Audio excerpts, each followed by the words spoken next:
네, 그럼 정말 끝으로 여기서 위리 배우님과 만나 뵙게 될 도플갱어인 침착맨님과 침투부 시청자분들께 전하는 인사 드리고 저희 시청자분들과의 만남도 끝내도록 하겠습니다.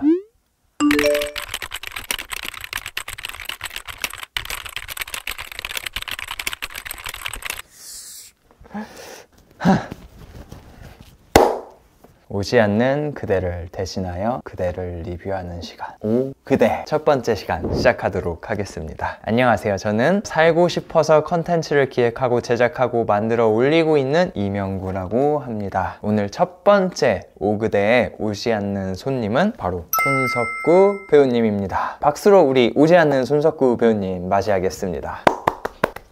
제가 오늘 우리 오지 않는 배우로 손석구 배우님을 첫 번째 손님으로 초대한 이유는 바로 댓글 부대 때문입니다. 영화 댓글 부대가 굉장한 흥행을 하고 있잖아요. 재밌게 본 입장으로서 우리 손석구 배우님을 초대하지 않을 수가 없었습니다. 그럼 우리 배우님, 시청자분들께 인사 부탁드려도 될까요?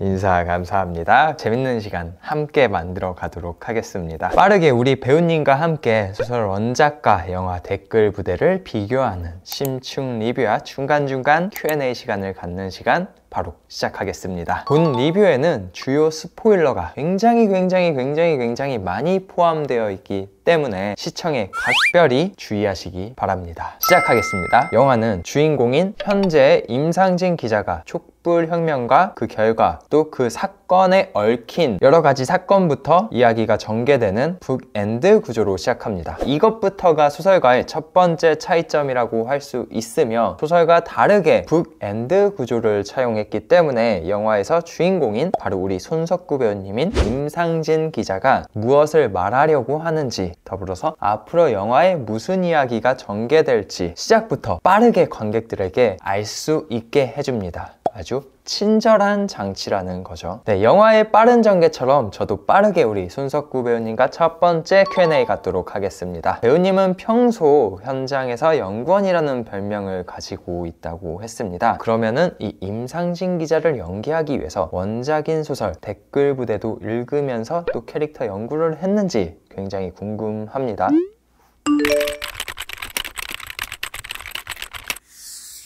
아주 제가 기대했던 답변이라 좋습니다. 추가적으로 이 소설이 처음에 세상에 공개됐을 때 독자들에게 기자에 대한 부분이 너무 사실적이어서 장안의 화제가 됐었습니다. 곧 독자들은 알 수 있었죠. 왜 그렇게 사실적이었는지. 바로 소설 댓글 부대의 원작자인 작가 장강명 님께서는 기자 출신 작가였기 때문입니다. 그렇기 때문에 여기서 또 제가 질문 드리도록 하겠습니다. 배우님은 장강명 작가님을 직접 만나보셨다고 하는데 그 과정에서 어떤 부분이 가장 도움을 받으셨는지 궁금합니다.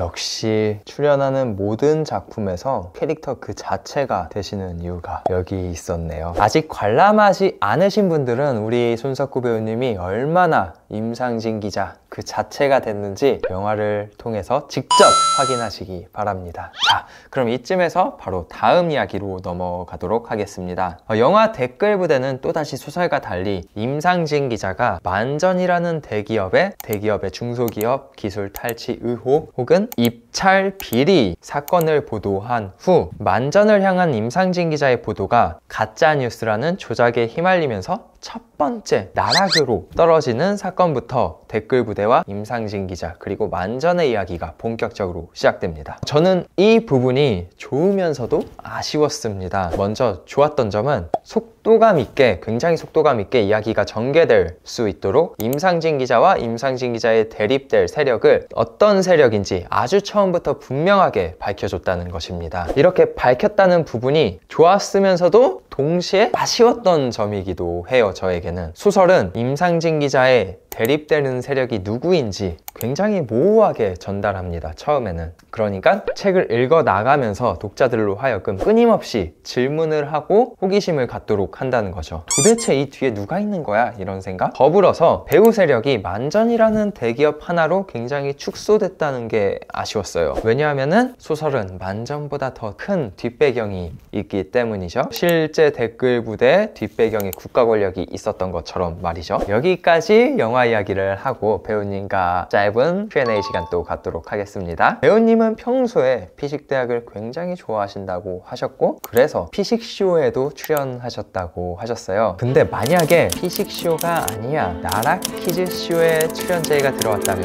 하셨을까요?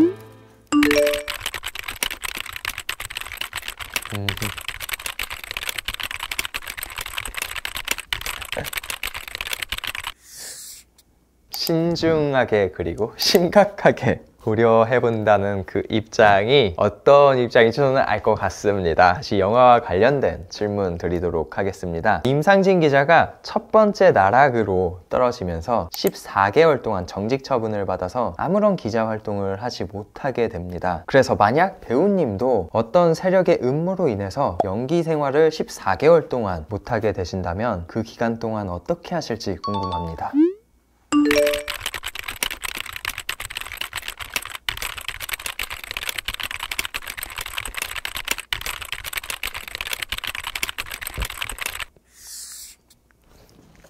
사랑하는 사람이면 장도연님을 말씀하시는 건가요?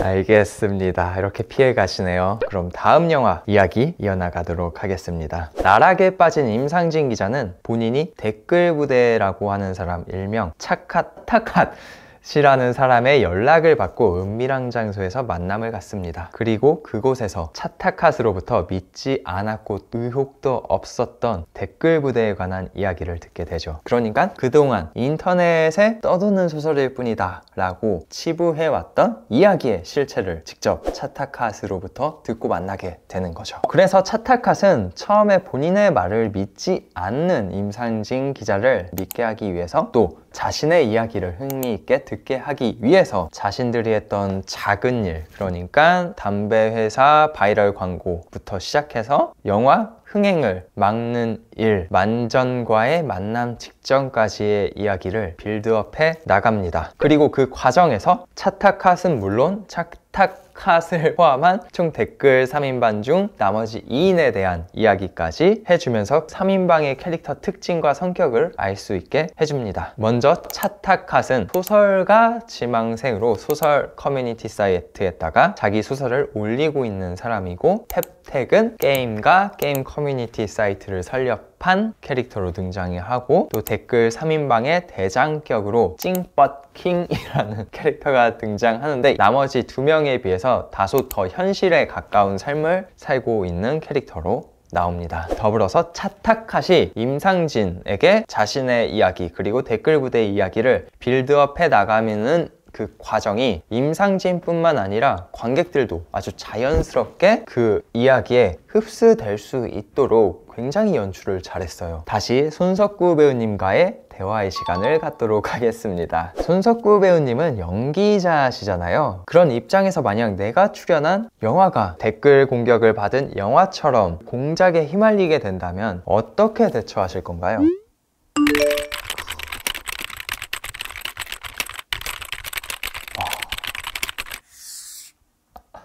진정성으로 돌파한다는 얘기가 최근에 있었던 진짜 연기 사건을 어떻게 돌파하셨는지 한마디로 표현할 수 있는 단어라고 생각이 됩니다. 그리고 그 생각이 이렇게 또 막힘없이 나온다는 게 항상 진정성이라는 것을 머릿속에 장착하고 가슴속에도 담고 있는 배우님인 것 같습니다. 이러니까 다들 우리 석구 이러는 것 같습니다. 영화 이야기 다시 시작하도록 하겠습니다. 영화 흥행을 망치는 공작이 끝나고 만전은 댓글 3인방 중 대장격인 찡뻗킹에게 첫 번째 의뢰를 합니다. 그 첫 번째 의뢰는 사실적시 명예훼손에 대해 1인 시위를 하고 있는 시위자의 시위를 멈춰달라는 의뢰였습니다. 찡퍼킷은 이 만전의 의뢰를 승낙하고 그 사건을 나머지 댓글 3인방에게 공유를 하고 함께 공작을 시작해 나갑니다. 소설 읽은 입장에서 말씀드리자면은 여기서부터 소설과 아주 다르게 진행이 됩니다. 완전히 다른 건 아닌데 좀 다름.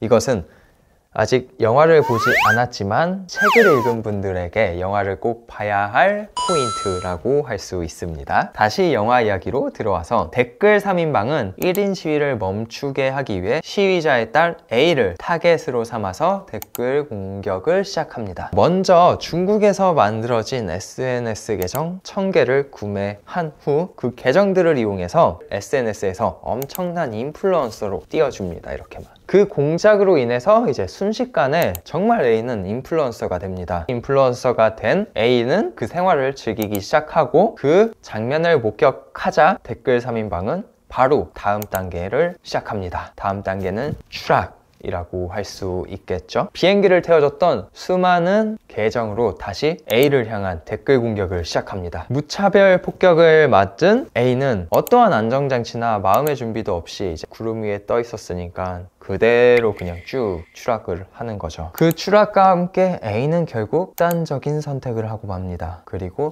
딸 A의 극단적인 선택으로 인해 아버지의 시위는 멈추고 만전의 목적은 달성할 수 있게 됩니다. 저는 소설과 다르게 댓글 3인방의 댓글 공작을 한 인물에 이렇게 집중시킨 변화가 아주 탁월했다고 생각합니다. 소설은 한 인물이 아니라 커뮤니티 사이트라는 대형 어떤 타겟으로 댓글 공격을 전개합니다. 그러니까 영화도 만약에 소설처럼 한 인물이 아니라 커뮤니티 사이트를 향한 댓글 공작, 댓글 공격 이야기를 전개했다면은 커뮤니티 사이트에 익숙하지 않은 관객들은 영화의 그 사건에 몰입하기 어려웠을 겁니다. 왜냐면은 커뮤니티에 대한 공격 사례보다 한 개인을 대상으로 한 댓글 공격이 우리가 현실에서 훨씬 쉽게 접하고 목격할 수 있고 익숙한 사건이기 때문이죠. 그래서 결론적으로 소설과 다른 변화를 통해서 관객들로 하여금 댓글 부대의 희생양이 된 A에게 더 쉽게 안타까움과 공감을 느낄 수 있었고, 반대로 공격을 했던 댓글 부대에게 크게 분노할 수 있게 된 거죠. 자, 그럼 다시 영화로 돌아와서 A의 죽음이라는 사건은 댓글 3인방에게 심오한 영향을 끼친 것처럼 보여줍니다. 그 사건을 통해 그들이 공작을 시작할 때 느끼지 못했던 죄책감이나 불안감에 사로잡혔고, 그로 인해 내부적 균열이 발생하고 갈등을 겪는 모습을 보여주기 때문입니다. 특히 찡퍼킷이 펩텍을 향해 팩트로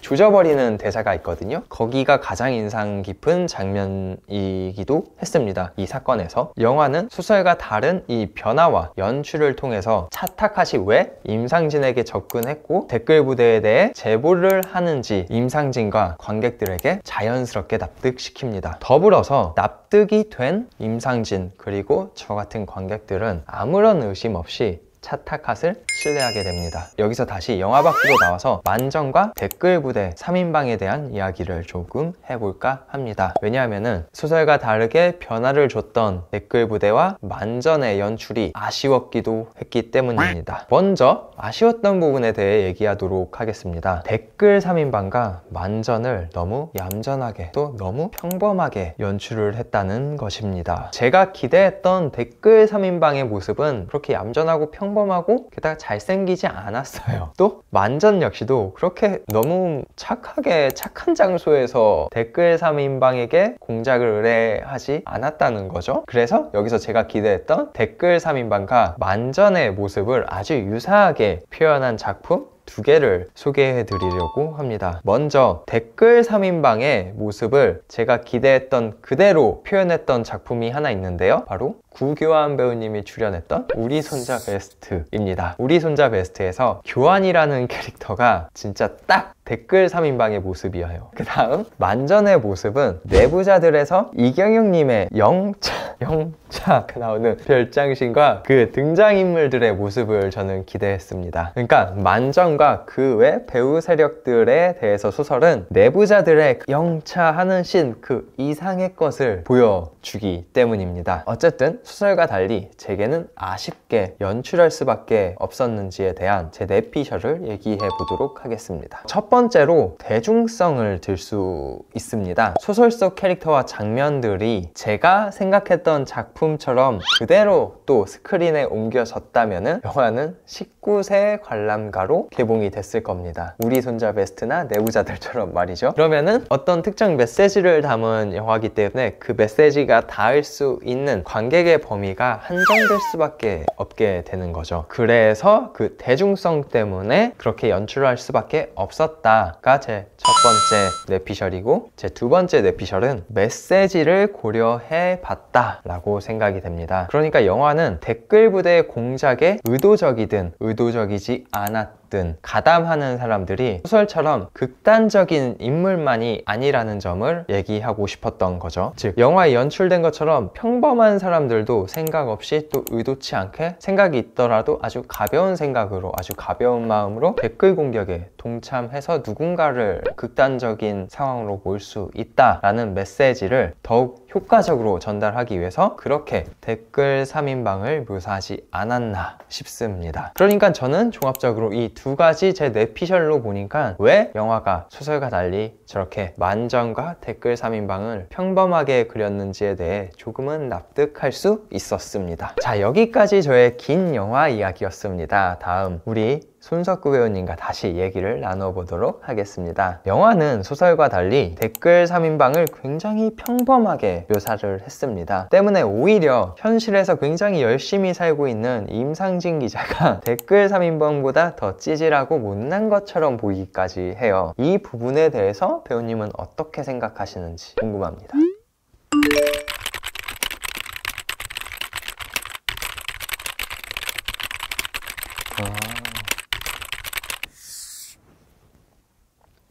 저와 같은 생각을 했다고 볼 수 있겠네요. 역시 같은 구할구자를 써서 통하는 게 있는 것 같습니다. 저도 구할구, 손석구님도 구할구. 바로 다음 질문 이어가도록 하겠습니다. 1000만 관객 공약으로 넷이서 함께 어떤 쇼츠에 등장하는 챌린지를 해보는 건 어떨까요? 가령 이제 나루토 춤을 춘다거나 같이 밤양개 부른다고.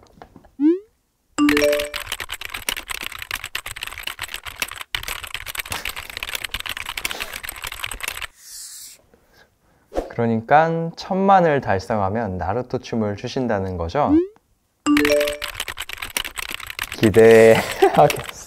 막바지에 다다른 영화 이야기 이어나가도록 하겠습니다. 차타카세 제보를 신뢰한 임상진은 차타카시 제보한 댓글 부대의 활동 방식과 또 뒷배에 있는 만전에 대해 밝히는 신문기사를 세상에 공개합니다. 공개와 함께 임상진 기자는 모든 것이 끝났다 라는 마음과 함께 도파민이 막 폭발을 합니다. 도파민 폭발. 근데 이 희열도 잠시, 곧 그의 기사가 한 인터넷 소설 커뮤니티 사이트에 작가 지망생의 소설을 표절했다는 글이 퍼지게 됩니다. 임상진은 곧장 차타카세에게 전화를 겁니다. 하지만 결과는 어떻죠? 뻔하죠? 어림없죠? 네가 전화를 하면 뭘 할 건데 안 받으면 그만이죠? 시전합니다. 차타카세 그런 부재와 함께 임상진 기자를 대기업의 비리와 댓글 부대 활동을 보도한 굉장히 정의로운 기자로 부름 위에 띄워졌던 인터넷 세상은 표절 의혹글과 함께 임상진 기자를 두 번째 나락으로 확 추락시킵니다. 그러니까 추락과 함께 표절이든 아니든 사실이든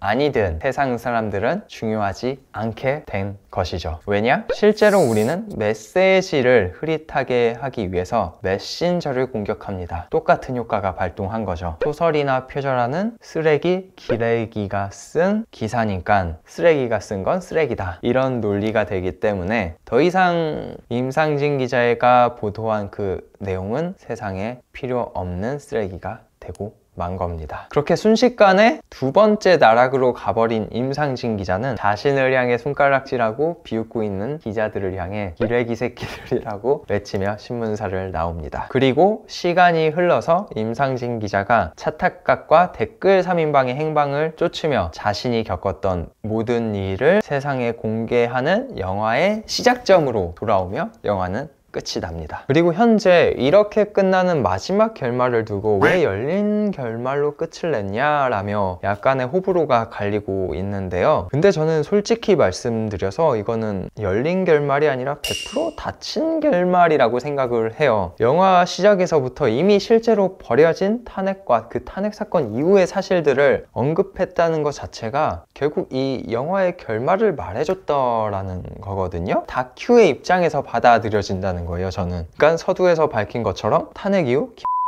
장관 등 그와 관련된 사람들이 모두 재판에 섰고 유죄 판결을 받았잖아요. 그러니까 댓글 부대는 실존했다, 있었다, 펼쳤다, 임상진 기자는 그거에 당했다, 임상진 기자가 맞았다 라는 거를 명확하게 보여주는 결말이었다는 거죠. 그리고 여기까지가 영화 댓글 부대, 소설 댓글 부대에 관한 저의 이야기였습니다. 그럼 이제 손석구 배우님과 마무리하는 이야기를 나눠보도록 하겠습니다. 영화의 소재나 그리고 원작이 특정 세력이나 특정 정치 집단에게 굉장히 민감할 수 있는 실제 사건을 다룬 작품이었잖아요. 그럼에도 불구하고 출연을 결심한 이유는 인터넷에 보면 많습니다. 이미 인터뷰를 하셨기 때문에. 그래서 저는 조금 다른 질문을 드리고 싶어요. 만약 앞으로도 댓글 부대처럼 특정 세력 혹은 특정 정치 집단에게 굉장히 민감한 메시지를 담고 있고 또 그렇기 때문에 그들로부터 비난이나 직접적인 공격을 받을 수 있는 작품에 출연 제의가 다시 또 온다면은 출연을 한다 안 한다?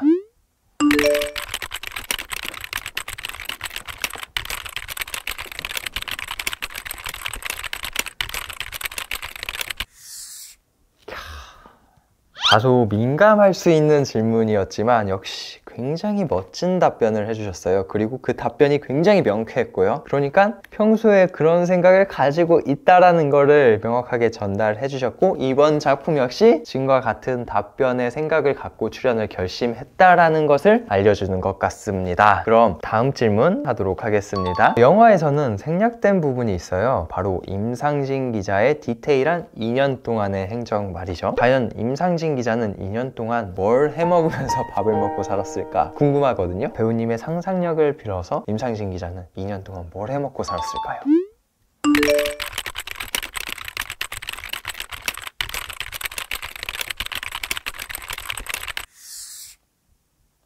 손석구 배우님이 말씀해 주신 것과 아주 비슷한 활동을 하셨을 거라는 거네요. 위기를 기회로 삼아서 자기를 발전시키는 시간으로 말이죠. 근데 저는 조금 다르게 시대의 배경을 생각해서 유튜버가 되지 않았을까 생각을 합니다. 그래서 만약에 배우님께서 오랜 시간 작품 활동을 못하게 돼서 유튜버가 되신다면 어떤 분야의 유튜버가 되실 건지 혹은 하고 싶으신지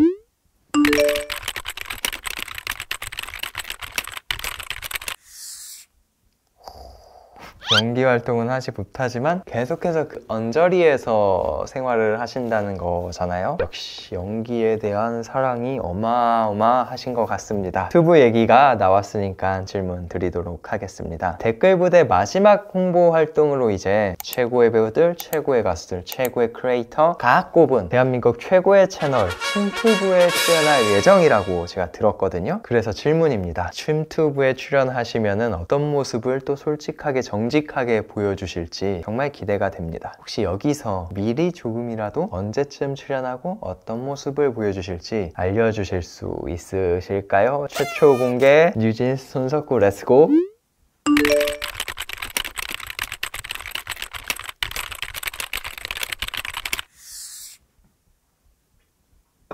네, 그럼 정말 끝으로 여기서 미리 배우님과 만나 뵙게 될 도플갱어인 침착맨님과 침투부 시청자분들께 전하는 인사 드리고 저희 시청자분들과의 만남도 끝내도록 하겠습니다.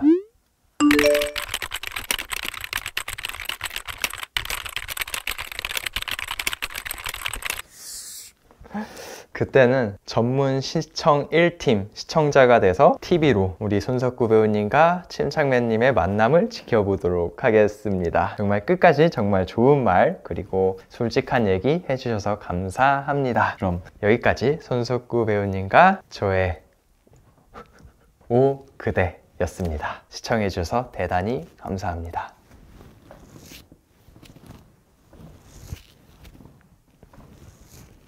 자, 배우님도 같이 인사하도록 하겠습니다. 꾸벅.